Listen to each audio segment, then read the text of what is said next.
من يهد الله فلا مضل له ومن يضلله فلا هادي له ونشهد أن لا إله إلا الله وحده لا شريك له ونشهد أن محمدا عبده ورسوله أما بعد فأعوذ بالله من الشيطان الرجيم بسم الله الرحمن الرحيم يا أيها الذين آمنوا صلوا عليه وسلموا تسليما اللهم هو الذي أرسل رسوله بالهدى ودين الحق ليظهره على الدين كله ولو كره المشركون صدق الله مولانا العظيم وصدق رسول النبي الكريم আল্লাহ পাকের বান্দা জনাব মুহাম্মদ রাসূলুল্লাহ সাল্লাল্লাহু আলাইহি ওয়াসাল্লামের উম্মতগণ, আল্লাহ পাক রব্বুল আলামিন আপনাকে আমাকে ফিতনা ফাসাদের জমানায় যখন তামাম দুনিয়ার থেকে ইসলাম মুসলমানদেরকে মিটিয়ে দেওয়ার ষড়যন্ত্র চলতেছে, তামাম দুনিয়ার মধ্যে ইসলাম মুসলমান থাকবে কি থাকবে না এই প্রশ্নের সৃষ্টি হয়েছে। যে জমানায় মানুষ নেকের কাজ ছাড়তেছে, গুনার কাজ ধরতেছে, শুধু গুনার কাজ ধরেই না বরং গুনার কাজে প্রতিযোগিতা শুরু করছে কে কার আগে জাহান্নামে যাবে। সবাই বলে নাউযু বিল্লাহ। যে জমানায় মানুষ নেকের কাজে আশ্চর্য হয়, গুনার কাজে স্বাভাবিক থাকে, যে জমানায় শিরক বিদআতকে ইবাদত মনে করে, শিরক বিদআতকে ইবাদত মনে করে, কবর পূজা, ব্যক্তি পূজা শিরক বিদআত, কিন্তু মনে করে আমি ইবাদত করছি। যে জমানায় যা শিরক বিদআত না তাকে শিরক বিদআত মনে করে, যেরকম লা মুযহাবিরা মাযহাব মানে ইমাম মানাকে শিরক বিদআত মনে করে, অথচ এগুলি জরুরি, খুবই প্রয়োজন, কিন্তু কি বলে শিরক বিদআত। যেই জমানায় শিরক বিদআতকে ইবাদত মনে করে, আবার যা শিরক বিদআত না তাকে শিরক বিদআত মনে করে।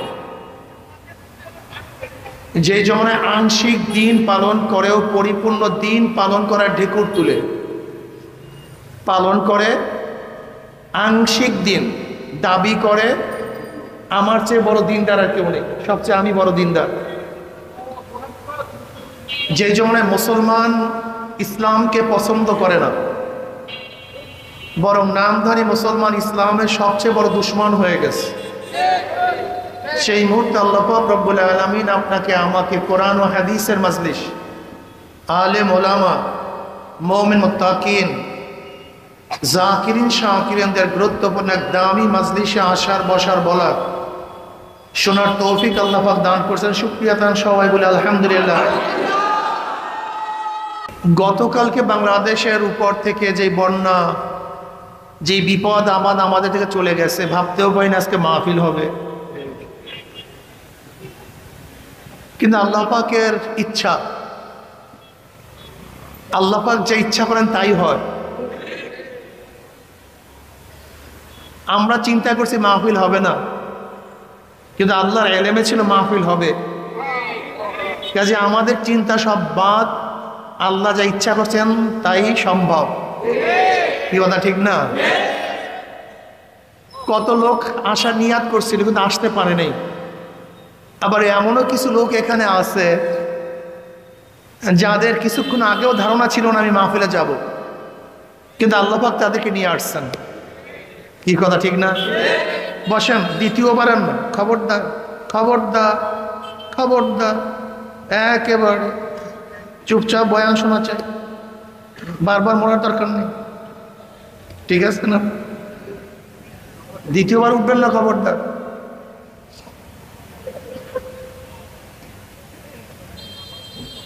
এই মাহফিল অনেক গুরুত্বপূর্ণ, অনেক দামি। আমি সবসময় জিকিরের মাজলিসকে ধোলাই কারখানা বলি। কি কারখানা? ধোলাই কারখানা। যখন জামা কাপড় দেওয়া হয়, জামা কাপড়গুলি ময়লা থাকে, কারখানা যখন ফেরত দেয় পরিষ্কার, ময়লার কোনো ছাপ চিহ্ন কিছুই থাকে না। এখানে যখন ঢুকছিলাম আমলনামায় গুনার বহুত ময়লা ছিল, আল্লাহ পাক কবুল করলে মাজলিস থেকে বের হয়ে যাবে, গুনাহ সব সাফ হয়ে যাবে। সুবহানাল্লাহ মুখ দিয়ে বের হয় না, গুনাহ এমনি এমনি সাফ হয়। আমি সুবহানাল্লাহ পড়লেই তো গুনাহ সাফ হবে।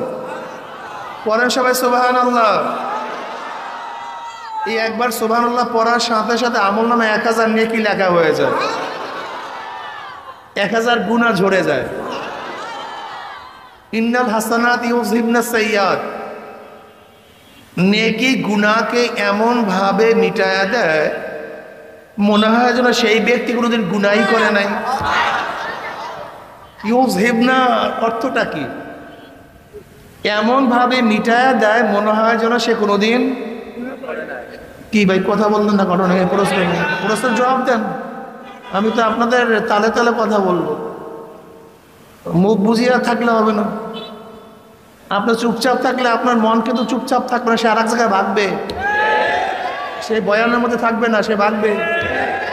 আর আমার সাথে কথাবার্তা বললেও ভাগতে পারবে না। আমার এখানে কথাটা বুঝাতে পারি নাই। আপনি না পালাইলেও পালাবে। আর আপনার শরীরের কোনো দাম নেই, দাম তো ওর। কি কথা ঠিক না? এই অবয়বের কোনো দাম নেই। এটা একটা পাগলের অবয়ব আছে, গবের গাধারও এরকম একটা শরীর আছে, একটা চোর ডাকাতেরও একটা শরীর আছে, একটা খুনি ধর্ষকের এরকম সুন্দর একটা শরীর আছে। সবচেয়ে নিকৃষ্ট যে ব্যক্তি তারও সুন্দর একটা, কিন্তু সুন্দর একটা মন নেই, সুন্দর একটা কলব নেই। এই অবয়ব তো সবাইরই আছে, এটার কোনো দাম নেই। এটা চোর ডাকাত বদমাস যেইটি নিয়ে সারাদিন ব্যস্ত। এই যে 250 বেড হসপিটালে এত টাকা খরচ, এত টাকা খরচ কিসের জন্য? হাত ভাঙছে, পাও ভাঙছে, হার্ট ডিজিজ, লাংসে খারাপ, রক্ত ইনফেকশন, এইটা ওইটা সব এই যেইটা পচবে, যেইটা গলবে, যেইটা নষ্ট হয়ে যাবে, যেইটার অবস্থা এরকম। সুম্মা রদাদনা ওয়াসফালা সাফিলিন। ওমর ইবনে আব্দুল আজিজ রাহমাতুল্লাহ আলাইহি বলেন, তুমি গোটা দুনিয়াতে যাকে যত বেশি মহব্বত করো না কেন, সে মারা যাওয়ার 3 দিন পরে তার কাছেও যেতে পারবে না। যেমন যে স্ত্রীকে অনেক মহব্বত করো, মারা যাওয়ার 3 দিন পরে দেখবা ফুলে গেছে, ফেটে গেছে, পচছে, গন্ধ, নিকৃষ্ট, চেহারা বিবর্ষ, সে আকর্ষণ আর নাই। যেরকম স্ত্রীকে নিয়ে কাছে থাকতে তোমার কত ভালো লাগতো, কিন্তু মারা যাওয়ার পরে তাকে কাছে রাখতে ভালো লাগে না, বরং দূরে সরাইতে ভালো লাগে। যে স্বামীকে এত মহব্বত করতাম, 3 দিন পরে মারা যাওয়ার অবস্থাটা কি বলেন তো? বিবর্ষ হয়ে গেছে, গন্ধ, পচা, ছেলেও কাছে যেতে চায় না, মেয়েও যাইতে চায় না, বন্ধু বান্ধব না, যেইটাকে নিয়ে সারাদিন টেনশনে আছে। তার অবস্থা বলতিস, এক ব্যক্তি এক মেয়ের পিছনে হাঁটতেছে, মেয়ের পিছনে চলতেছে, বলে আমি তোমার আশেক, আমি তোমার পাগল। বলে না তো, তুমি তো আমার পাগল না, আমার রূপের পাগল না, আমি তোমার পাগল। বলে সত্যি তুমি আমার পাগল? বলে হ্যাঁ, আমি আপনার পাগল। বলে ঠিক আছে, তুমি যেহেতু আমার পাগল। তার বাবাকে নিয়ে বললো আমার জন্য জোলাপের ঔষধ নিয়ে আসেন। জোলাপ, অনার্গল, যেন ডায়রিয়া হয়, আসেন ঔষধ এরকম, জোলাপের ঔষধ। বলে আমার জন্য জোলাপের ঔষধ নিয়ে আসেন। মেয়ে খুব বুদ্ধিমত্তা ছিল, সে রাত্রে জোলাপের ঔষধ খেয়েছে। বুঝেন তো জোলাপের ঔষধ খাওয়ার পরে অবস্থাটা কি? সারাদিন সারা রাত্র একই কারবার, অনার্গল ডায়রিয়া চলতেছে। ওই মেয়ে একটা পাত্রের মধ্যে ডায়রিয়া করতেছে, সমস্ত ময়লা মলমূত্র সেখানে জমা করতেছে। ডায়রিয়া রোগী দেখছেন, চেহারা ভেঙে যায়, চক্ষু গর্তে চলে যায়, চাওয়া যায় না, ভয় লাগে, এরকম অবস্থা হয় ডায়রিয়া রোগীর। তাই মেয়ে সারা রাত্র তার ডায়রিয়া হওয়ার কারণে তার চেহারার অবস্থা তো বুঝেন, একেবারে গালটা, সেই চেহারা সুরাত বলতে কিচ্ছু নেই, অবস্থা খুবই খারাপ। এবার ভোরে তাকে বলতেছে কি তুমি আমাকে মহাব্বত করো? না না না না না, আমি তো তোমাকে। বলে কেন, ঘটনা কি? না আমি মানে বিভিন্ন কস। আসলে তুমি ভুল বলছো, কস নাই তোমার। যতক্ষণ পর্যন্ত আমার পেটের মধ্যে পায়খানা ছিল ততক্ষণ আমার চেহারা সুন্দর ছিল, যখন আমার শরীরের থেকে পায়খানা বের হয়ে গেছে আমার চেহারাও খারাপ হয়ে গেছে। আসলে তুমি আমার পাগল নাই, বাথরুমের পায়খানার পাগল, তুমি ওইটা নিয়ে যাও, আমাকে নেওয়ার দরকার নেই। আমাদের মধ্যে যতক্ষণ পর্যন্ত এগুলি মলমূত্র আছে ততক্ষণ আমাদের চেহারা ভালো আছে, মলমূত্র নাই, চেহারা খারাপ হয়ে গেছে। কিন্তু যেই জিনিসের পাগল হওয়া উচিত, যেই জিনিসের মৃত্যু নাই, ধ্বংস নাই, রুহ, যেই জিনিসের মৃত্যু নাই, ধ্বংস নাই, সেই রুহুর খবরই আমাদের মধ্যে নাই। আমাদের বড় সমস্যা এখানে। আজকে মুসলমানদের অবস্থাটা কি? মুসলমান যারা আমরা আছি,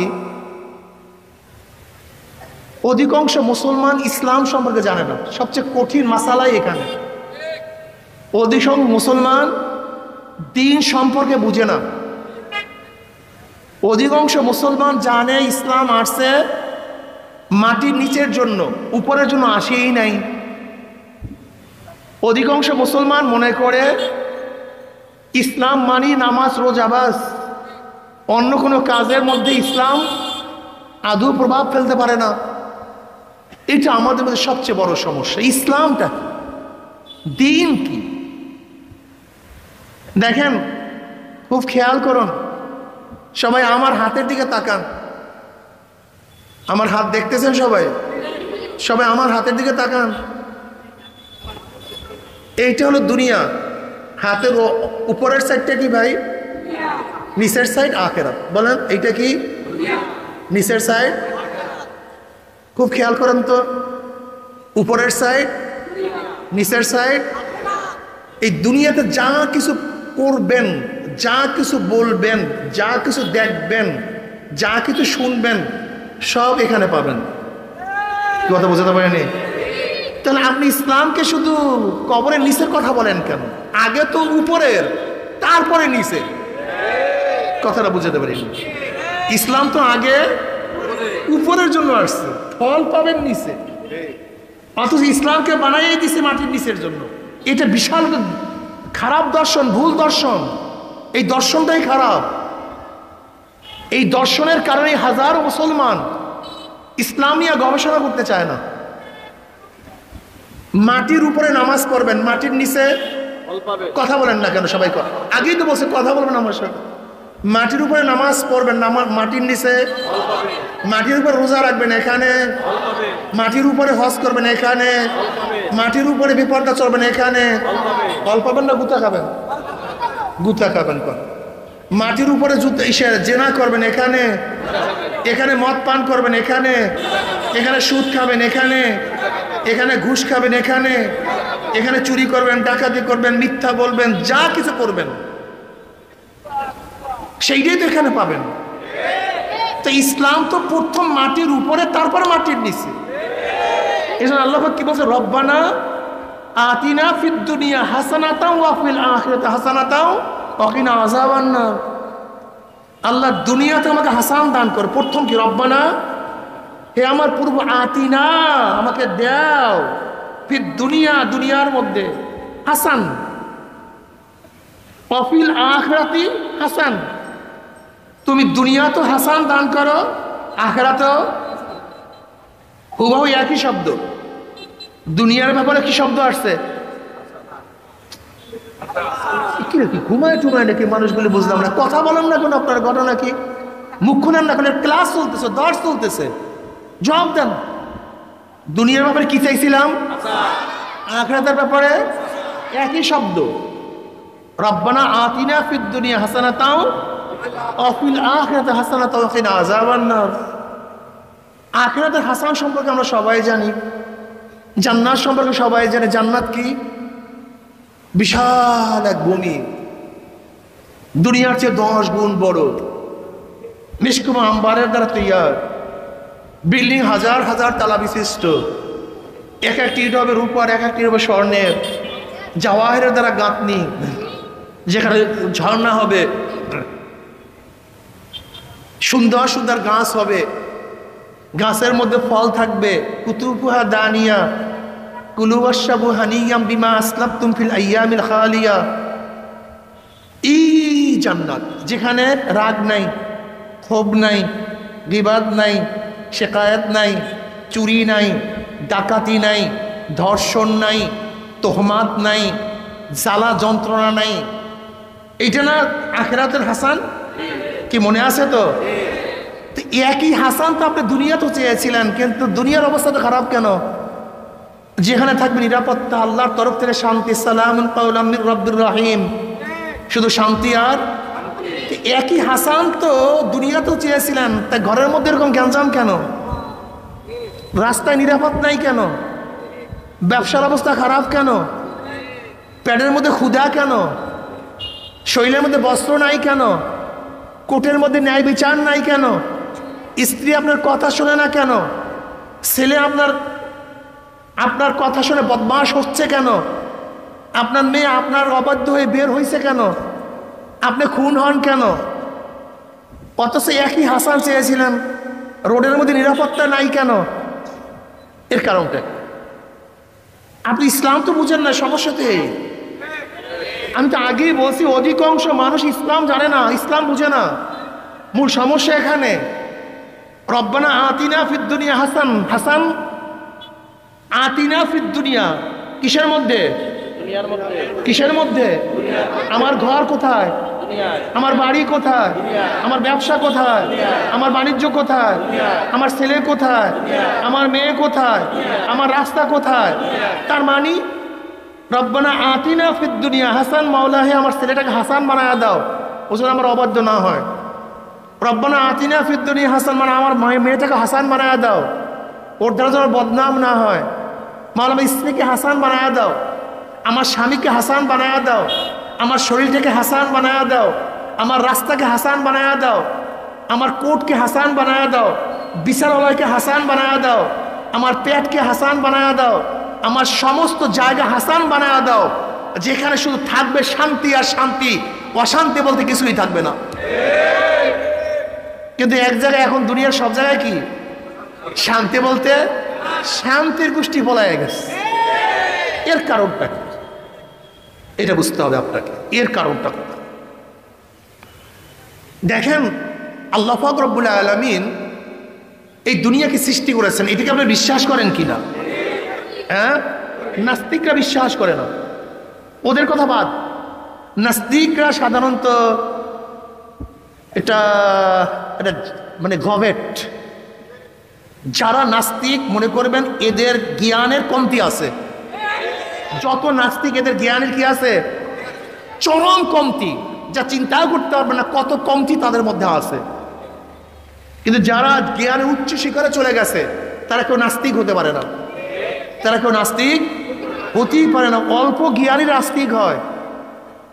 যেমন দেখবেন আমাদের বাংলাদেশে যে শিক্ষিত, অল্প শিক্ষিত, এরা একটু নাস্তিক নাস্তিক ভাব ধরে, কি কথা ঠিক না? এরা নাস্তিক নাস্তিক ভাব ধরে। এর কারণ হলো সাগরের গভীরতায় না গিয়েই বলে যে এই সাগরে কোনো তলি নেই, কি কথা ঠিক না? কিন্তু ওই তল পর্যন্ত যাওয়ার তোমার ক্ষমতা নেই। সাগরের ঠিকই তল আছে, কিন্তু সেখানে যাওয়ার মধ্যে ক্ষমতা তোমার মধ্যে নাই। মাওলাকে পাওয়ার জন্য যে জ্ঞান লাগে সে জ্ঞান তোমার মধ্যে নাই বিধাই তুমি আল্লাহকে পাও না। তোমাকে মৌলিক কথা মনে রাখতে হবে, তুমি কোনো বিষয়ের জ্ঞানী না হলি সেই জিনিসটাকে অস্বীকার করো, এইটাই হলো সবচেয়ে বড় মূর্খতা। এইটাই হলো সবচেয়ে বড় মূর্খতা। কথাটা বোঝাতে পারি নাই? যেরকম ধরে নেন, আমি যদি একটা বাচ্চার হাতে 1000 টাকার নোট দেই, ছোট বাচ্চা, সে 1000 টাকার নোটটাকে হেফাজত করবে নাকি? 1000 টাকার নোটের কোনো দাম নাই, কেউ চিল্লা কেন? কেন নাই? হ্যাঁ, ওর জ্ঞান না থাকার কারণে 1000 টাকার নোটের দাম কমছে তা না, 1000 টাকার নোট 1000 টাকার নোটের জায়গায় আছে, কিন্তু ও মূর্খ, ও জাহেল, ও জ্ঞানী না, বিধায় ওই 1000 টাকার নোটকে মূল্যায়ন করতে পারে না। কাজে ও মূল্যায়ন না করলে 1000 টাকার নোটের দাম নাই, ব্যাপারটা এরকম না। আরো সহজে বুঝেন, যদি আপনাদের এখানে যারা মাজলিসের মধ্যে আছেন, আমি যদি আপনাদেরকে সবুজ ইয়াকুত পাথর নিয়ে আসি, কি পাথর ভাই?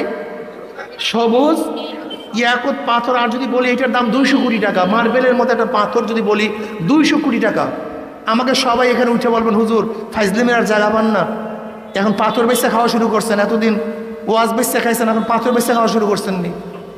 কি কথা বলেন না কেন? কত কোটি টাকা? কতটুক পাথর? মার্বেলের মতো। মার্বেলের চেয়ে ছোট হবে, যেহেতু আফ্রিকার এক যুবক এটা সবুজ ইয়াকুত পাথর ক্রয় করছে 200 কোটি টাকায়, যে এটা কপালের মধ্যে সেটিং করছে। কিসের মধ্যে? কপালের সঙ্গে কপালের মধ্যে। তাই কপালের মধ্যে কত বড়ই না পাথর সেটিং করা যায় আমাকে বলেন তো, এই চামড়ার মধ্যে? এটার দাম 200 কোটি টাকা। এখন বলেন, আমি যদি আপনাদের সবাইকে বলি এটার দাম 200 কোটি টাকা, আপনি আমাকে পাগল বলবেন, অথচ পাগল কি আমি না আপনারা? এর কারণটা কি? আপনি এটাকে দাম দিবেন না কেন বলেন? আপনি না জানার কারণে জিনিসটার দাম কম তা না, আপনি না বোঝার কারণে হিরুক কইমে গেছে, ব্যাপারটা এরকম না, বরং আপনার মূর্খতা প্রমাণ হয়, আপনি এই বিষয়ে জ্ঞানী না।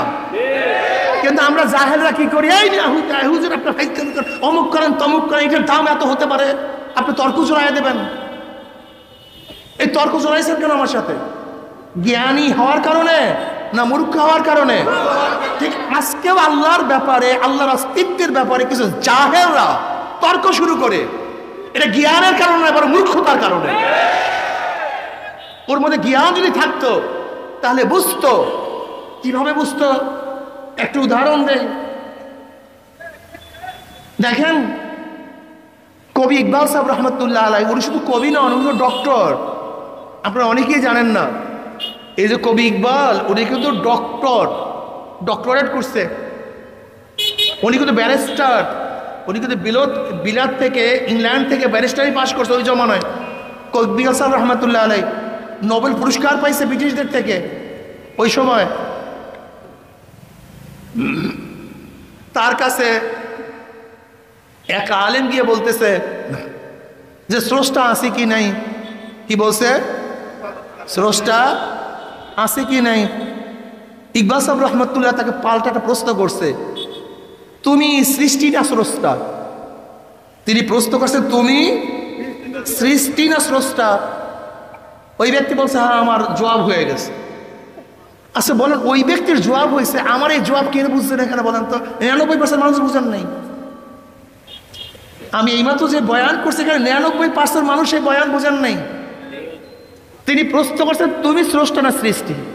এই কথাটা জবাব নেন। দেখেন, গোটা দুনিয়াটা অজুদি জিল্লি। গোটা দুনিয়া কি ভাই? অজুদি জিল্লি। অজুদি জিল্লি বলা হয় ছায়া অস্তিত্ব। কি অস্তিত্ব? যেখানেই ছায়া অস্তিত্ব আছে, মনে করতে হবে নিশ্চয়ই আর একটা অস্তিত্ব ব্যতীত ছায়া কোনোদিন অস্তিত্ব লাভ করতে পারে না। আর একটা অস্তিত্ব ব্যতীত ছায়া কোনোদিন অস্তিত্ব লাভ করতে, ছায়া একটা অস্তিত্ব আছে কি নাই? গাছের ছায়া, মানুষের ছায়া, ঘরের ছায়া। তার মানে ঘর নাই, মানুষ নাই, গাছ নাই। দেখেন, ছায়ার একটা অস্তিত্ব আছে, যেরকম মানুষের ছায়া অস্তিত্ব আছে, কিন্তু মানুষ ব্যতীত মানুষের ছায়া অস্তিত্ব লাভ করতে পারে না। ঘরের ছায়া, ছায়াটা অস্তিত্ব, কিন্তু ঘর ব্যতীত ছায়া অস্তিত্ব লাভ করতে। তাই গোটা দুনিয়াটা অজুদি জিল্লি। কি অস্তিত্ব? ছায়া অস্তিত্ব। বলেন কি? আর আমরা কি জানলাম? ছায়া আর একটা অস্তিত্ব ব্যতীত অস্তিত্ব লাভ করতে পারে না। যেহেতু গোটা দুনিয়াটা ছায়া অস্তিত্ব, নিশ্চয় আর একটা অস্তিত্ব আছে, সেই অস্তিত্বের প্রকাশ হলো দুনিয়া, গোটা মাখলুকাত। এখন আমি প্রশ্ন করতে চাই, সেই অস্তিত্ব কে?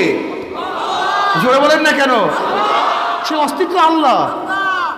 এর জন্য একে ছায়া অস্তিত্ব বলা হয়। আর এক অস্তিত্ব ব্যতীত ছায়া যেরকম অস্তিত্ব আসতে পারে না, ঠিক আমার মাওলা ব্যতীত কোনো মাখলুকাতের অস্তিত্বই আসতে পারে না। উনি কি জবাব দিয়েছিলেন? তুমি তুমি স্রষ্টা না সৃষ্টি? খুব ভালো মতো বুঝেন, আপনি স্রষ্টা না সৃষ্টি? চন্দ্র, সূর্য, আসমান, আমাকে বলুন, যদি সবই সৃষ্টি হয় তা স্রষ্টা ব্যতীত সৃষ্টি হয় কিভাবে? যেখানে সৃষ্টি আছে সেখানেই কি আছে? তা তুমি বলো যে আসমান সৃষ্টি, জমিন সৃষ্টি, চন্দ্র সৃষ্টি, সূর্য সৃষ্টি, তো প্রমাণ করে কার? স্রষ্টা। সৃষ্টি প্রমাণ করে কার? কোনদিন সৃষ্টি স্রষ্টা হতে পারে না, লাজের মালজুম। যেরকম যেখানে ধোঁয়া আছে নিশ্চয়ই সেখানে আগুন আছে। তুমি কেন বুঝো না?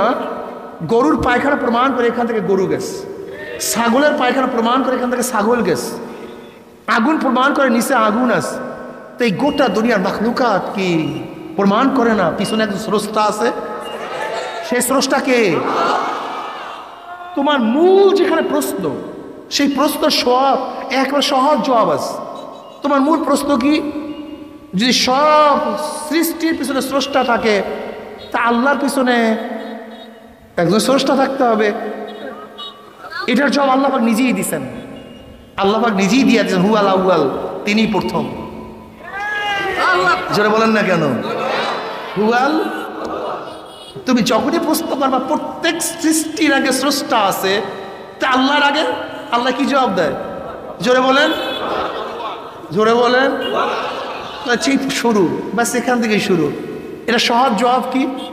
5-এর আগে 4, 4-এর আগে 3-এর আগে, 1-এর আগে 2-এর আগে, 1-এর আগে। কেন? প্রত্যেক সংখ্যার আগে, প্রত্যেক সংখ্যার আগে, প্রত্যেক সংখ্যার আগে সংখ্যা আছে, 1-এর আগে নাই কেন? বলবে এখান থেকেই শুরু। জোরে বলেন, এখান থেকেই। মানুষ মাইক বানাইছে কে? মানুষ বানাইছে কে? আল্লাহ বানাইছে কে? হুয়াল আউয়াল, তিনি থেকে শুরু, এখান থেকেই শুরু। দেখো, প্রত্যেক সংখ্যার আগে সংখ্যা থাকে, 1-এর আগে থাকে না। প্রত্যেক সৃষ্টির আগে স্রষ্টা থাকে, কিন্তু আল্লাহর আগে হুয়াল আউয়াল। হুয়াল, তিনিই প্রথম। হুয়াল আখির, তিনি শেষ। হুয়াল জাহির, তিনি প্রকাশ্য। হুয়াল বাতিন, তিনি গোপন। হুয়াল্লাযী, হুয়াল্লাযী, কোন সত্তা? হুয়াল ওয়াজিবুল ওজুদ আল মুস্তাজমিল জামি সিফাতুল কামালিয়্যা, ওই সত্তা যিনি সমস্ত পরিপূর্ণ গুণের সমন্বয় অস্তিত্বের মধ্যে আছেন, তাকেই বলা হয় আল্লাহ। হুয়াল ওয়াজিবুল ওজুদ, যার অস্তিত্বটা সব সময়, সব সময়ের জন্য, কোনো অবস্থাতেই, কোনো কালে, কোনো সময়ের জন্য আল্লাহ পাকের অস্তিত্ব বিলীন ছিল না। কথাটা বুঝাতে পারিনি? তার অস্তিত্ব সবসময় ছিল। যেমন আমরা এখন আসি, এক সময় ছিলাম না, এখন আসি, এক সময় থাকবো না। আল্লাহ আগেও ছিলেন, এখনো আছেন, ভবিষ্যতেও। কুল্লুমান আলাইয়া ফান, সব কিছু ধ্বংস হয়ে যাবে, শুধু বাকি থাকবে কে? আল্লাহ। এর প্রত্যেকটার জবাব তো আল্লাহ পাক আগেই দিয়ে দিচ্ছেন, তুমি খোঁজো না কেন? সমস্ত পরিপূর্ণ গুণের সমন্বয় তিনি। কোন গুণ ভাই? আল্লাহ পাকের প্রত্যেকটা গুণ পূর্ণ, আমাদের গুণ অপূর্ণ। যেমন আল্লাহ পাক সামে, তিনি শোনেন, আমরাও তো শুনি। আল্লাহ পাক বাসের, তিনি দেখেন, আমরাও তো দেখি। আল্লাহ পাক কথা বলেন, আমরাও তো কথা বলি। এই গুণের মধ্যে পার্থক্যটা কি? আল্লাহ পাক দেখেন, আমরাও, এই দুই দেখার মধ্যে পার্থক্যটা কি? আমরা এখন দেখি, এক সময় দেখতাম না। আল্লাহ পাক এখনো দেখেন, আগেও দেখছেন। আমরা এখন দেখি, ভবিষ্যতে দেখব না। আল্লাহ পাক এখনো দেখেন, ভবিষ্যতে দেখবেন। আমরা কাছে দেখি, দূরে দেখি না। আল্লাহ পাক কাছেও দেখেন, দূরেও দেখেন। আমরা বুড়া হইলে চশমা লাগাই, আল্লাহ পাকের চশমা লাগাতে। আমরা আলোতে দেখি, অন্ধকারে। আল্লাহ পাক আলোতেও দেখেন, অন্ধকারেও দেখেন। তা আমাদের দেখা গুণটা অপূর্ণ, আল্লাহ পাকের দেখা গুণটা আমরাও শুনি আল্লাহ, আমরা কাছে শুনি দূরে, জোরে বলেন আল্লাহ কাছেও শুনেন দূরেও শুনেন। আমরা হাই, আমরা জিন্দা, আল্লাহ হাই, তিনিও জিন্দা। এই দুই গুণের মধ্যে পার্থক্য কি? আমরা একসময় জিন্দা ছিলাম, কথা বলেন না কেন? এখন জিন্দা, আর এক সময় আল্লাহ আগের থেকেও, এখনো, ভবিষ্যতেও। আল্লাহ পাকের গুণটা পূর্ণ, আমাদের গুণটা হুয়াল্লাযী আরসালা রাসূলাহু বিল হুদা। হুয়াল্লাযী, কোন সত্তা? হুয়াল ওয়াজিবুল ওজুদ আল মুস্তাজবিল জামি সিফাতিল কামালিয়্যা, ওই সত্তা যিনি পূর্ণ গুণ নিয়ে সবসময় অস্তিত্বের মধ্যে আছেন, সেই সত্তা প্রেরণ করছেন। হুয়াল্লাযী আরসালা রাসূলাহু বিল হুদা, তিনি একজন রসুল প্রেরণ করছেন। কি রসুল? জোরে বলেন হুয়াল্লাযী আরসালা রাসূলাহু বিল হুদা, তিনি একজন প্রতিনিধি, একজন রসুল প্রেরণ করছেন। রসুল এবং নবীর মধ্যে পার্থক্যটা কি? কেউ বলেন কোনো পার্থক্য নাই, উভয় ইসলামী উম্মতের জন্য আসছে। তাদের উপর কোরআন ইশকাল তুলছে যে তোমরা যে বলছো পার্থক্য নাই, কিন্তু কোরআন তো পার্থক্য বলছে। ওমা আরসালনা মিন ক্বাবলিকা মিন রাসূলিন ওয়ালা নাবিয়্যিন, এখানে রসুল এবং নবী মাতুফ আলাই, আর মাতাফ আলাই মুগায়্যার হয়। তাই নিশ্চয়ই নবী এবং রসুলের মধ্যে পার্থক্য আছে কি নাই? অবশ্যই আছে। বলে পার্থক্যটা কি? বলে যাদের উপর নতুন শরিয়াত আসছে তাদেরকে বলা হয় রসুল, আর যাদের উপর নতুন শরিয়াত আসে না তাদেরকে বলা হয় নবী। যাদের উপর নতুন কিতাব আসছে তারা হলো রসুল, আর যাদের উপর কিতাব আসে না তারা হলো নবী। কিন্তু তাদের উপরে কোরআন ইশকাল তুলছে। ইসমাইল আলাইহিস সালাতু ওয়াস সালাম আল্লাহ পাক বলেন কানা রাসূলান নাবিয়্যা, ইসমাইল সে রসুল এবং কি নবী, অথচ তার উপরে নতুন কিতাবও আসে নাই, শরিয়াতের ওর বাক্তাও না, সে নতুন শরিয়াতও জারি করে নেই, নতুন কিতাবও তার উপরে আসে নাই, অথচ কোরআন তাকে কি বলছে? রসুল বলছে। ভেজাল লাগছে কিনা বলেন? যারা বলছে পার্থক্য নাই, কোরআন পার্থক্য করছে। যারা পার্থক্য দেখাইছে, কোরআন তার উপরে ইশকাল প্রশ্ন তুলছে। পার্থক্যটা কি? এইটা মাথার মধ্যে নেন, হাজারো প্রশ্নের জবাব হয়ে যাবে। নবী এবং রসুলের মধ্যে পার্থক্য আছে কি নাই? জোরে বলেন। এতক্ষণ যা পার্থক্য বললাম তার উপর কোরআন ইশকাল তুলসিকে তোলে নাই, প্রশ্ন তুলসিকে তোলে নাই। পার্থক্যটা কি? শোনেন, এই পার্থক্যটা কিয়ামত পর মনে থাকবে তো? আমি কিন্তু জিজ্ঞাসা করবো, এই মাত্র যা বলবো আমি কিন্তু মুখস্থ করে জিজ্ঞাসা করবো, জবাব দিতে হবে, কিন্তু মনে থাকবে। বাস হাফেজ আব্দুল কাইয়ুম রাহমাতুল্লাহ আলাইহি বলেন, নবী এবং রসুলের মধ্যে পার্থক্য হলো নতুন কিতাব এবং নতুন শরিয়াত না। নবী এবং রসুলের মধ্যে পার্থক্য হলো যারা রসুল হবে তাদের উপরে জিহাদ ফরজ, নাহিয়ানের মুনকার ফরজ। কিন্তু সমস্ত নবীদের উপরে জিহাদ এবং নাহিয়ানের মুনকার ফরজ না।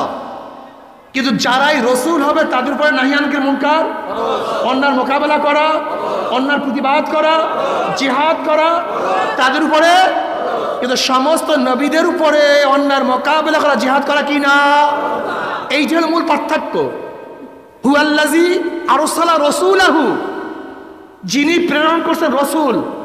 জনাব মুহাম্মদ রাসূলুল্লাহ সাল্লাল্লাহু আলাইহি ওয়াসাল্লাম শুধু একজন নবী না রসুলও? শুধু নবী না, রসুল। তা আমার নবীকে শুধু নবী হিসেবে প্রেরণ করেন নাই, রসুল হিসাবে। আমরা তার উম্মত, আমরা তার রসুলের উম্মতদেরকে শুধু নবীওয়ালা কাজ করলে চলবে না। কথা বলেন না কেন? শুধু নবীওয়ালা কাজ করলে চলবে না, রসুলওয়ালাও না। শুধু নবীওয়ালা কিওয়ালা? রসুলওয়ালা। আর রসুলওয়ালা কাজ করলে, কথা বলেন না কেন? যদি সব নবীওয়ালা কাজ করেন, শুধু নবীওয়ালা, শুধু নবীওয়ালা, শুধু কিওয়ালা? জোরে বলেন। হুয়াল্লাযী আরসালা রাসূলাহু বিল হুদা ওয়া দীনিল হক, দ্বীন হক দিয়ে আল্লাহ পাক তাকে প্রেরণ করেছেন। দ্বীন কি জিনিস? দ্বীন কাকে বলা হয়?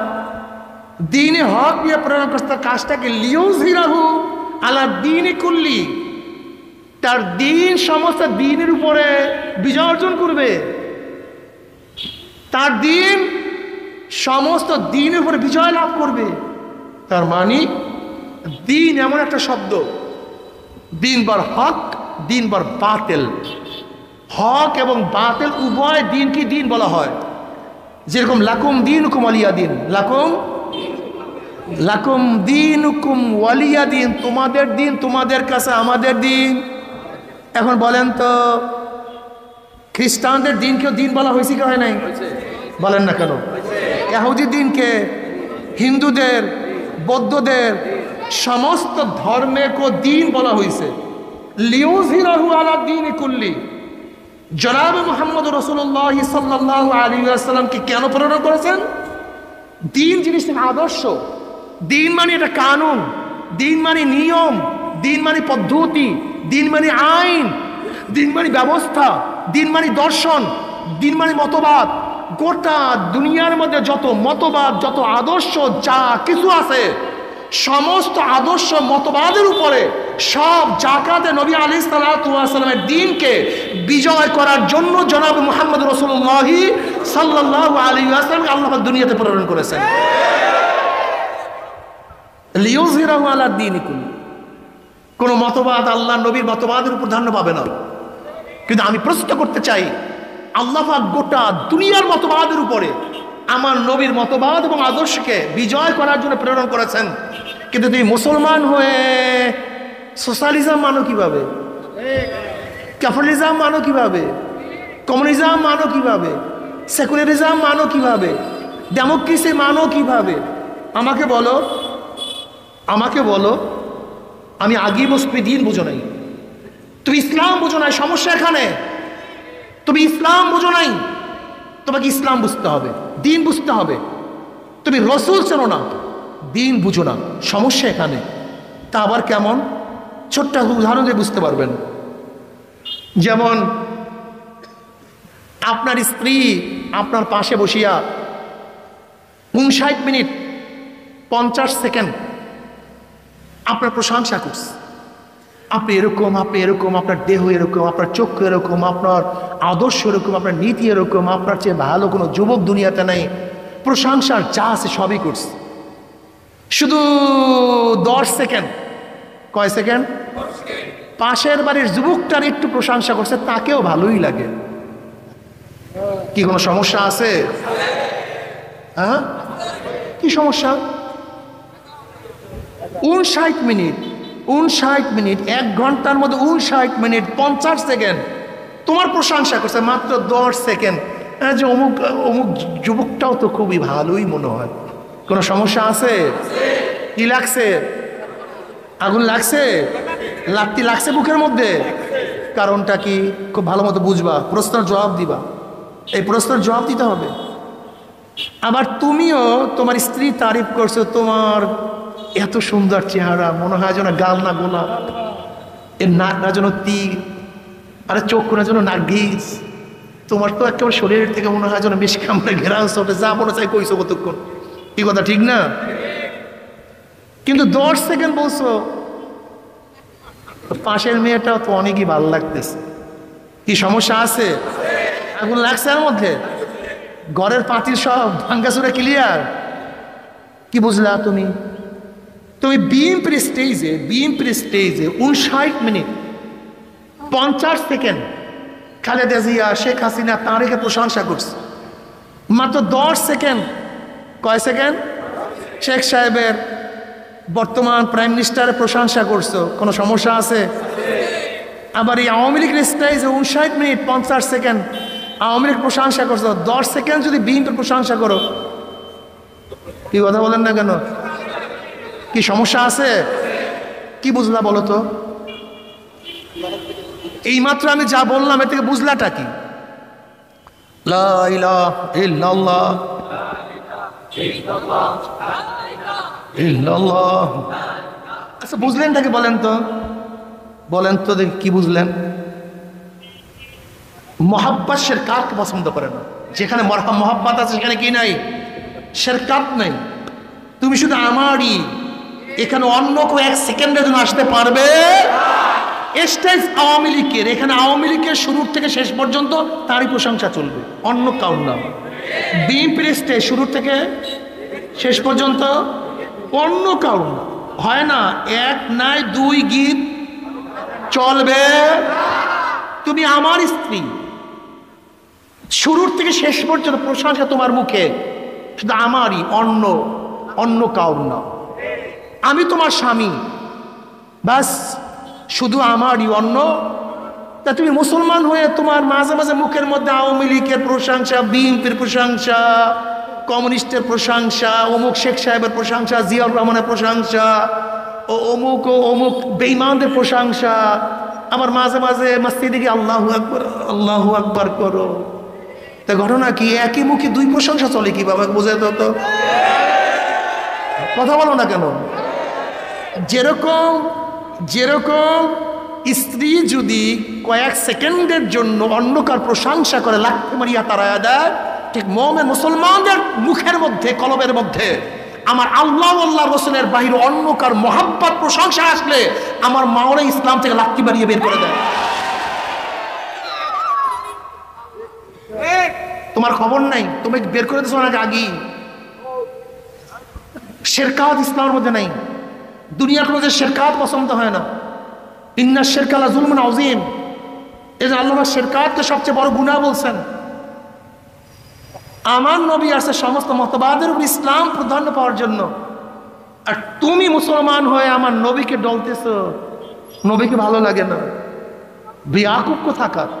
আবার আল্লাহ কি গিয়ে সিজদা কর, আল্লাহু আকবার বলো,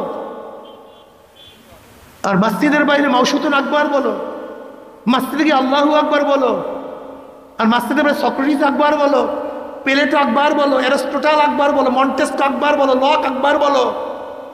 তোমার আকবার ঠিক হয়নি, তোমার ঈমান ঠিক হয়নি।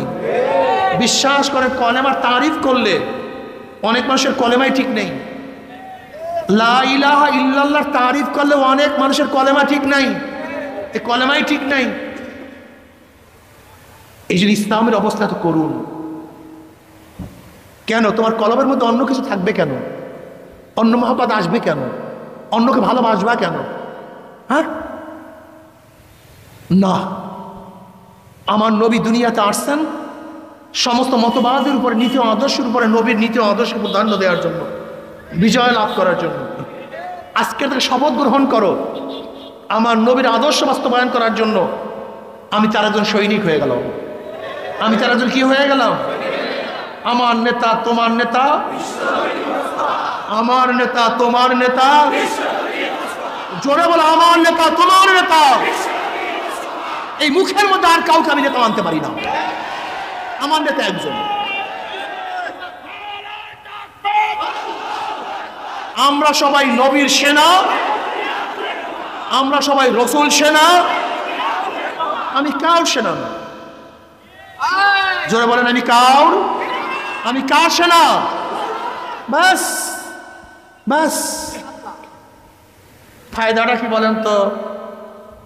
আনাস ইবনে মালিক রাদিয়াল্লাহু ফরমান, জনাব মুহাম্মদ রাসূলুল্লাহ সাল্লাল্লাহু আলাইহি ওয়াসাল্লামের সাথে নামাজ পড়িয়া রাস্তায় নামলাম। এক সাহাবী প্রশ্ন, ইয়া নবী আল্লাহ, কিয়ামত কবে হবে? নবী আলাইহিস সালাতু ওয়াস সালাম বলেন, কিয়ামতের খবর না, কিয়ামতের জন্য কি জোগাড় করছো? কি বলে? কিচ্ছু না। ঢের নামাজ নাই, ঢের রোজা নাই, ঢের নেকের পাহাড় নাই, তবে একটা জিনিস জোগাড় করছে, আল্লাহ আল্লাহ রসুলকে মোহাব্বত করে তোমাকে নেতা মানছে।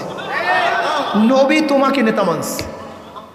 অমনি আল্লাহ নবী কি বললেন? আল মারউ মা মান আহাব্বা ওয়া লাহু মাকতাসাবা। দুনিয়াতে যে যাকে নেতা মানবে, দুনিয়াতে যে যাকে নেতা মানবে, কিয়ামতের ময়দানে সে তার সাথী হয়ে যাবে। বুঝেন নাই? যারা কালমার্স, মৌসুতুন, আব্রাহাম লিঙ্কন, সক্রেটিসকে নেতা মানছে, শেখ সাহেব, জিয়াউর রহমান, এরশাদ সাহেব, অমুক সাহেব, তমুক সাহেবকে নেতা মানছে, কিয়ামতের ময়দানে নেতারা সামনে থাকবে, অনুসারীরা পিছনে থাকবে। নেতারা যেখানে যাবে অনুসারীরা সেখানে চলে যাবে। বলে সবাই আলহামদুলিল্লাহ। আলহামদুলিল্লাহ জোরে হয় নাই।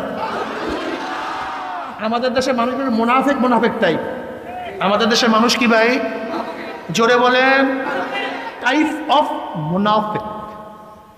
দুনিয়াতে এই নেতাদের পিছনে থাকবে, যদি বলে এই নেতারা কিয়ামতের ময়দানে তোমাদের সামনে থাকবে, বলে হুজুর না, কিয়ামতের ময়দানে আপনার সামনে থাকেন এইটা চায়। নবী সামনে থাকুক হুজুর এইটা চায়। দেখেন অধিকাংশ মানুষ আজিব, দুনিয়াতে যাকে নেতা মানছ, তো কিয়ামতের ময়দানে সে সামনে থাকবে না, সে পিছনে থাকবে কেন? কারণটা কি? এইটা চাও না কেন? ঘটনাটা কি? ইস্তাবতা নাফসাক ইস্তাবতা কলবাক, ইস্তাবতা নাফসাক ইস্তাবতা কলবাক। প্রত্যেকের হাত দিয়া বলেন, বলবেন যে না হুজুর নবী সামনে থাকো এইটা চাই, আলেম ওলামার সামনে থাকো এইটা চাই। জীবনভর চিল্লেছো যাদের পিছনে, আর কিয়ামতের ময়দানে আলেম ওলামার সামনে থাকবে না। বিয়াকুট টিয়াকুট নাকি মানুষগুলি? টাইপ অফ মুনাফিক কেন? বরং দৃঢ়তার সাথে বলো, দুনিয়াতে যাদেরকে নেতা মানছি, কিয়ামতের ময়দানে তারাই সামনে থাকবে, আমরা তাদের পিছনে থাকবো। আমরা ইনশাআল্লাহ নিয়াত করছি, দুনিয়াতে যাদেরকে নেতা মানছি, কিয়ামতের ময়দানে তারা সামনে থাকবে, আমরা তাদের পিছনে থাকবে ইনশাআল্লাহ। সোজা হিসাব। এর জন্য তো ছাড়ি না, পারি না তা না, কিন্তু টুপি ছাড়তে পারি না তা না, পারি কিন্তু দাড়ি কাটতে পারি না তা না, পারি কিন্তু কাটি না। আমরা কেউ দাড়ি কাটতে পারি না নাকি? জোরে বলেন। দাড়ি কাটতে পারি না তা না, কাটতে পারি কিন্তু লম্বা জামা ছাড়তে পারি না তা না, প্যান্ট শার্ট পরতে পারি না তা না, পারি কিন্তু বুঝতে পারি। আওয়ামী লীগ বিএনপি জাতীয় পার্টি জাসদ বাসদ করতে পারি না তা না, তোমাদের চেয়ে অনেক বেশি করতে পারি, করতে পারি না তা না, কিন্তু কিন্তু সুদ ঘুষ আমরা খাইতে পারি না তা না, খাইতে পারি কিন্তু খাই না। দুনিয়ার তারে চলতে পারি না তা না, কিন্তু আমরা কেউ চলি না। আল্লাহ পাক কালামে পাকের মধ্যে ফরমান, ইয়াউমান নাদু কুল্লা উনাসিন বিইমামিহিম, ডাকা হবে কিয়ামতের ময়দানে প্রত্যেকটা মানুষকে তার নেতার সাথে। ইয়াউমা নাদু, ইয়াউমাল কিয়ামা নাদু, ডাকা হবে কিয়ামতের ময়দানে প্রত্যেক উনাস, নাসের বহু বচন উনাস, ইমাম শব্দ অর্থ নেতা। ইয়াউমা নাদু কুল্লা উনাসিন বিইমামিহিম, ডাকা হবে কিয়ামতের ময়দানে প্রত্যেকটা মানুষকে তার নেতার সাথে। এ কে কাকে নেতা মানছো? ওই নেতারা সামনে আছে, তোমরা তার পিছনে চলে যাও। আমরা নবীকে নেতা মানছি, আলেম ওলামাকে নেতা মানছি। আল্লাহর কসম করিয়া বলিয়া থুইয়া গেলাম, নবী আলাইহিস সালাতু ওয়াস সালাম ফরমান, মান তাশাব্বাহা বিকওমিন ফাহুয়া মিনহুম, যার সাথে যার মুহাব্বত, যার সাথে যার মুহাব্বত, যার সাথে যার মুহাব্বত, তার সাথে তার কিয়ামত। নবী আলাইহিস সালাতু ওয়াস সালাম কিয়ামতের ময়দানে আমাদের সামনে থাকবে, ওলামায়ে কিরাম আমাদের সামনে থাকবে। তুমি কি জানো বুখারীর মধ্যে রওয়ায়াত আছে, নবী আলাইহিস সালাতু ওয়াস সালাম বলেন, হে আমার উম্মতরা, কিয়ামতের ময়দানে 3 জায়গা আমাকে খোঁজ করিও। হাউজের কিনারায় খোঁজ করিও, মিজানের কাছে আমাকে খোঁজ করিও, পুলসিরাতের কিনারে আমাকে খোঁজ করিও। জনাবে মুহাম্মদ রাসূলুল্লাহ সাল্লাল্লাহু আলাইহি ওয়াসাল্লাম হাউজে কাউসারের কিনারায় যাবে, ডাকিয়া ডাকিয়া বলবে, আমার উম্মতরা আয়, আমি তোদেরকে এক পেয়ালা হাউজে কাউসারের পানি পান করাইয়া দেব। মান শারেবা লাম ইয়াজবা আবাদা, যেই ব্যক্তি এক পেয়ালা হাউজে কাউসারের পানি পান করবে, 50,000 বছর বাদে আর কোনোদিন পানির পাশা লাগবে না। আল্লাহ তুমি কবুল করিয়া নাও। সমস্ত উম্মাত দৌড় দিবে, গেটের মধ্যে একদল উম্মাতদেরকে ফেরেশতারা আটকায়া ফেলাইবে। নবী আলাইহিস সালাতু ওয়াস সালাম বলবেন, হে ফেরেশতারা, আমার উম্মতকে ছাড়িয়া দাও, আমি ওদেরকে এক পেয়ালা হাউজে কাউসারের পানি পান করাইয়া দেব, 50,000 বছরের মধ্যে আর কোনোদিন পানি পাশা লাগবে না। তখন ফেরেশতারা বলে, ইয়া নবী আল্লাহ, ইয়া রাসূলুল্লাহ, আপনি তো জানেন না, আপনি দুনিয়া থেকে বিদায় হওয়ার পরে কপাল পরে নামাজ পড়তো না, রোজা রাখতো না, দাড়ি কাটতো, আপনাকে নেতা মানতো না, আপনার দল পছন্দ করতো না, আলেম ওলামাদেরকে কত টিটকারি ফাইজলামি করছে, সুন্নাত দরিয়া কত টানা হেসরা করছে, ইসলামকে পরিবর্তন করিয়া ফেলাইছে। এই কথা শোনার সাথে সাথে নবী আলাইহিস সালাতু ওয়াস সালামের কলিজা মোবারকে দাগ লাগিয়া যাবে। আল্লাহর হাবিব বলেন, সৌকান সোকান সোকান, দূর হ দূর হ দূর হ, তোরা আমার উম্মত না, আল্লাহ তুমি মাফ করিয়া দাও। নবী আলাইহিস সালাতু ওয়াস সালাম মিজানের কিনারায় থাকবে, তার উম্মতকে ওজন দেয়া শুরু করবে।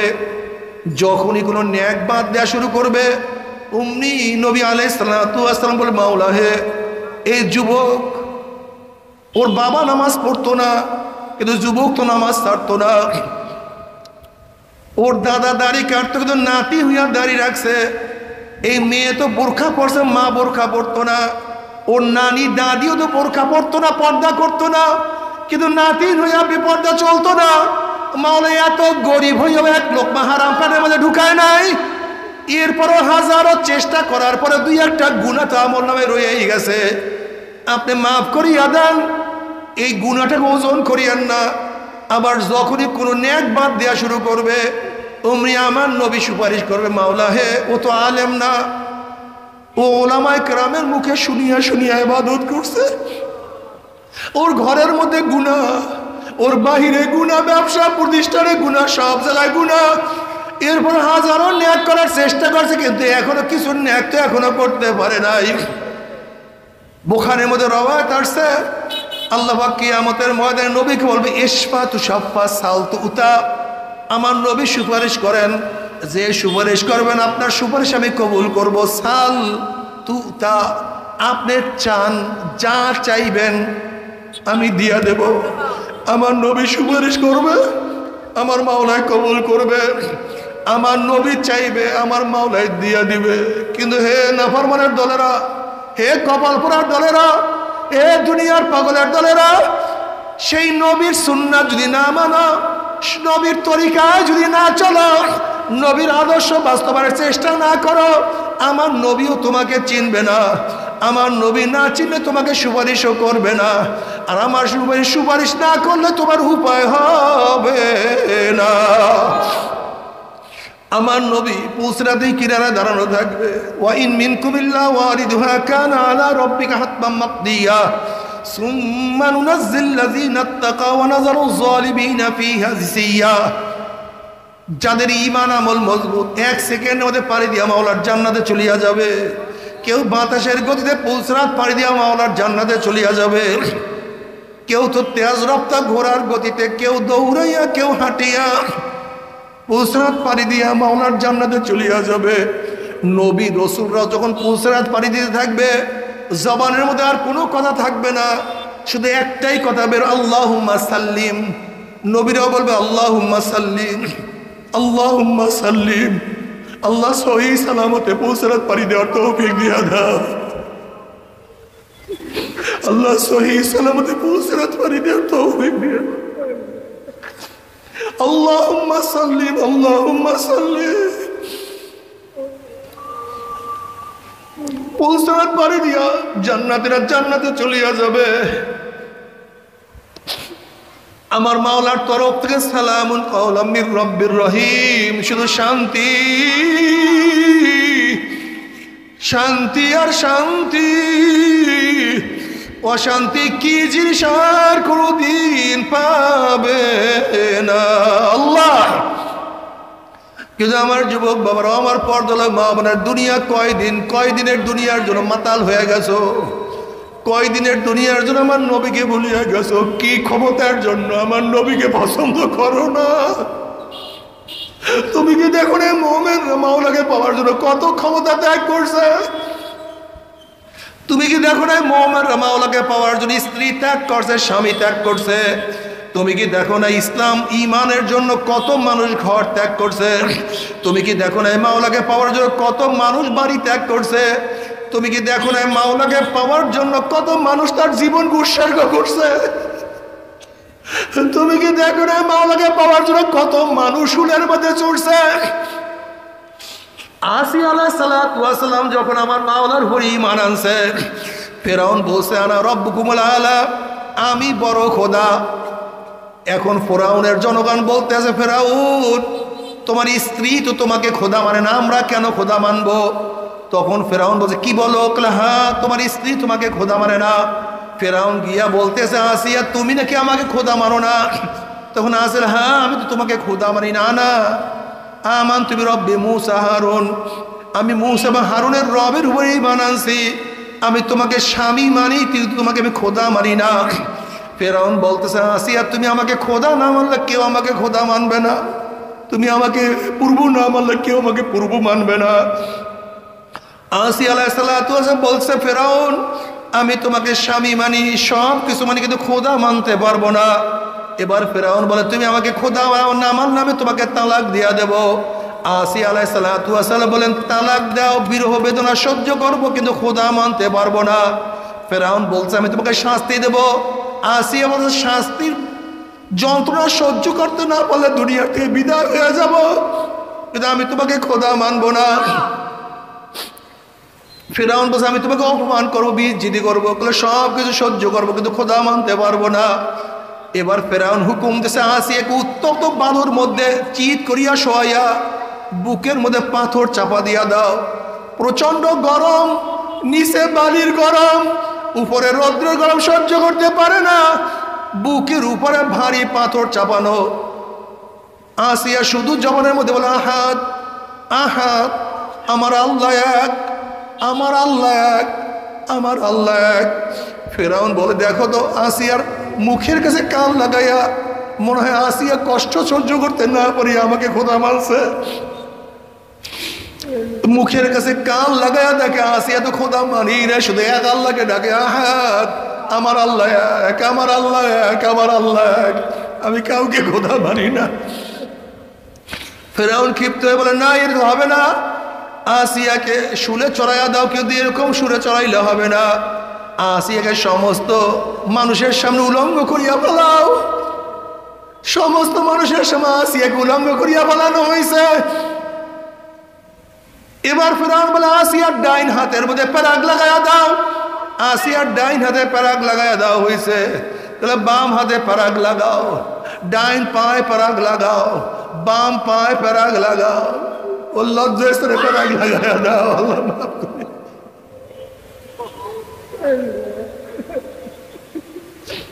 মুসা আলাইহিস সালাতু ওয়াস সালাম পাশের দিকে যান। আসিয়া আলাইহিস সালাতু ওয়াস সালাম বলছে, আল্লাহ রে মুসা, মাওলাকে পাওয়ার জন্য আরামের বিছানার পরিবর্তে উত্তপ্ত বালুকে বিছানা হিসেবে গ্রহণ করলাম, কম্বল ল্যাপের পরিবর্তে ভারী পাথরকে বুকের মধ্যে গ্রহণ করলাম, সম্মান ইজ্জতের পরিবর্তে সমস্ত মানুষের সামনে আমাকে উলঙ্গ করিয়া ফেলানো হয়েছে, আরাম আয়েশের পরিবর্তে চারো হাত পার মধ্যে প্যারাগ গ্রহণ করলাম। আল্লাহ নবী মুসা, আমার মাওলা আমার বেজান না খুশি? আমার মাওলা আমাকে দেখে কি দেখে না? মুসা আলাইহিস সালাতু ওয়াস সালাম, আসিয়ার গোটা আসমানের দরজা তোমার জন্য খোলা হয়ে গেছে, গোটা জান্নাতের দরজা তোমাকে ডাকা শুরু করছে, সমস্ত ফেরেশতার অপেক্ষায় আছে, আমার মাওলা তোমার দিকে তাকাই আছে। এই মুহূর্তে তুমি যেই দোয়া করবে আমার মাওলা সেই দোয়া কবুল করবে। তখন আসিয়া আলাইহিস সালাতু আল্লাহর কাছে দোয়া করে, রব্বি ইবনি ইনদাকা বাইতাম মিনাল জান্নাহ ওয়া নাজ্জিনি মিন ফিরআউনা ওয়া আমালিহি ওয়া নাজ্জিনি মিনাল কওমিজ যালিমিন। মাওলা হে, জান্নাতের মধ্যে তোমার নিকটে একটা ঘর বানায়া দাও, যেই ঘরটা তোমার নিকটে হবে। জান্নাতে গিয়ে তোমাকে না পাইলে, তোমাকে না দেখলে আমি সহ্য করতে পারবো না। জান্নাত শুধু চাই না, তোমার নিকটে একটা ঘর চাই, যে ঘর থেকে তোমার দিদার অর্জন করতে পারি।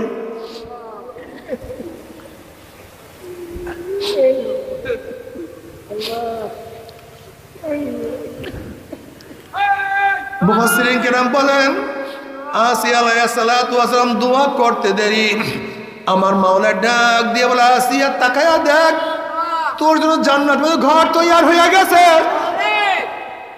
গোটা দুনিয়ার মধ্যে দুইজন মানুষকে আল্লাহ পাক জেতা অবস্থায় আসমানে নিয়ে গেছে। একজন হলো আসিয়া আলাইহিস সালাতু ওয়াস সালাম, আর একজন ঈসা আলাইহিস সালাতু ওয়াস সালাম।